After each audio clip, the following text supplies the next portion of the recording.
So, hey, look, as the father bride, I was thinking, what am I going to talk about tonight? And I started contemplating about what are the colors, the color of love. It was perplexing.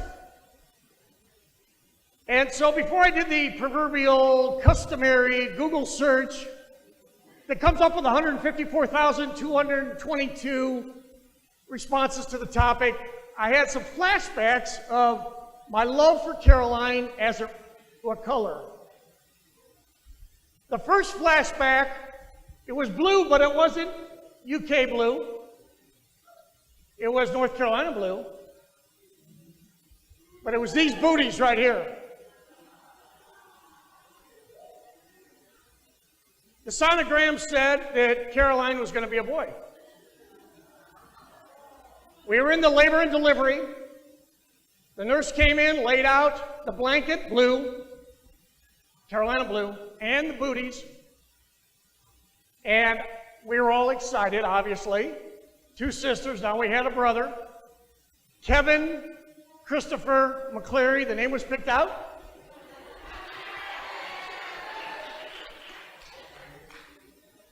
Wow, here comes our baby daughter.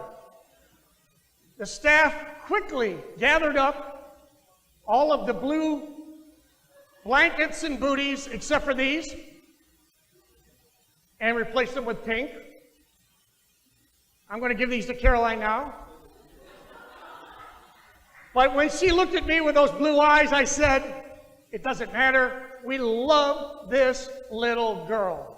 So blue was the color of love on that particular day. Next was a little more serious. It was white, stark white. Caroline and her 2 sisters and I found ourselves in a family unit of 4, having to kind of fend for ourselves at the house. And so, just like the business, we had a big whiteboard. And this whiteboard had a whole bunch of rules and processes and everything. I just wiped it clean.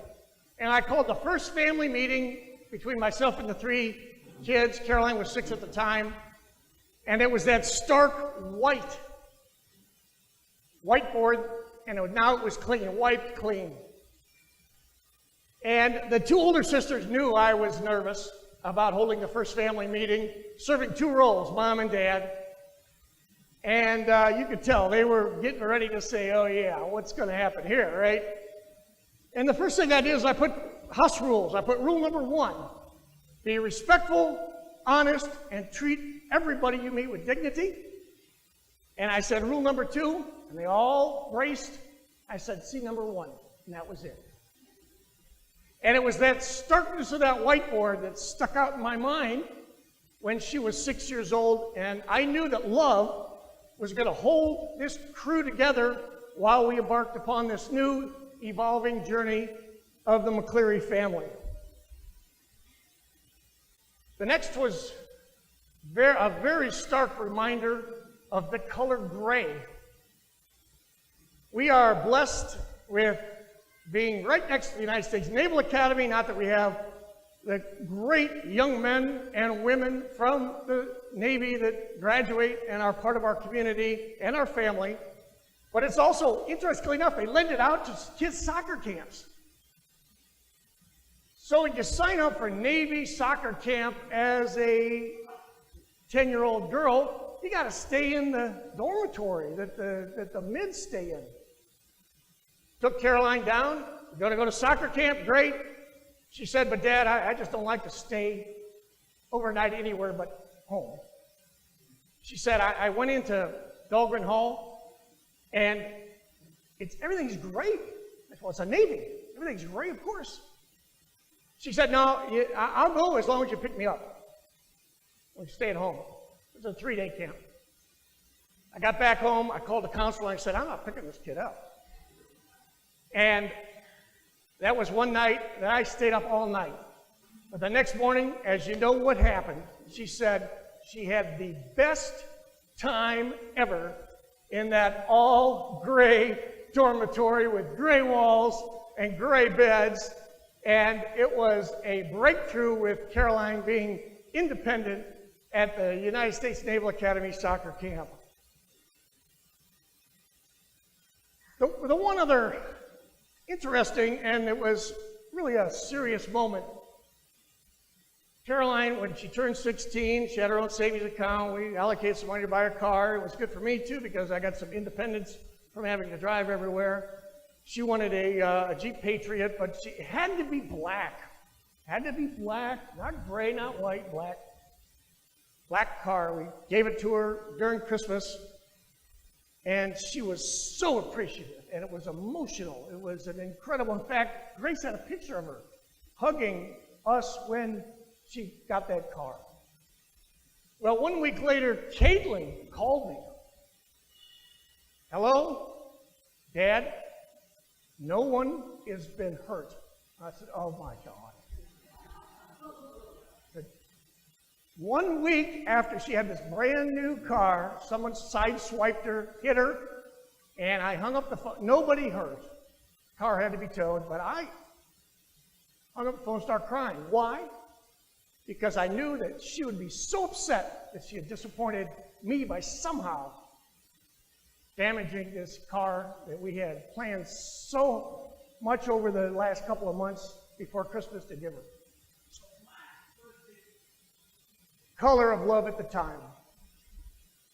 The last color that came to mind was here at UK. I was invited to come to her 21st birthday party by some people in this room in Lexington. So I was invited to a kids' college party. And it was one of these parties where they get this big binder of birthday wishes. But as I walked in, and by the way, I'm the only old person there, and everybody is having all this fun. And what am I doing here? Well, Caroline invited me. And what struck me was this sparkling gold binder, but it was this thick, of wishes from all of her friends. And that stuck with me for so long because it was, you turn page after page, and I said, this girl, Caroline, my Caroline, has this incredible circle of friends that she's going to have for a lifetime. And that gold binder stuck in my mind, that sparkly gold binder. We have some pictures of it. So now, those flashbacks were complete, and I went now, and I did my Google search, and here comes up these 154,000 psychographs about colors and everything. I said, forget it. I'm going to come up with my own color of love as it relates to marriage and as it relates to Caroline and Grant. And I came up with the idea that maybe for some reason, one of God's interesting wonders of the world is the rainbow. Here it is, dark clouds, rain, gloomy day. But when the rainbow occurs, we know that a sunny day is coming, that better times are coming. Just like marriage, there's going to be some gloomy days. There's going to be some rain. But guess what? The rainbow will be there somewhere. And the sun's going to come out, and it's going to be a fantastic day. You got to get through the rainy, gloomy days of life. And so this caused me to conclude that the color of love is really all the colors of the universe. And the rainbow is a reminder to all of us that even in the darkest and gloomiest of times, with love, it will pass, and the brightness of the sun and the beauty of love will prevail. And based on that, I do have one more gift for the married couple. These are 2 coffee mugs with rainbows, and I want them, every time they have a bad day, to either have a cup of coffee, a glass of hopefully low-cost Chardonnay, or even some Gatorade. And remember that the rainbow will come out. And I also want them to remember that within the last couple of weeks, on the back side of the mug is Benny Snell wrestling the Florida Gator down after 31 years. And so now we're going to turn on the Mississippi State game and turn it over to the Sly Band out of Cincinnati, Ohio. Thank you all very much. Thank you, David.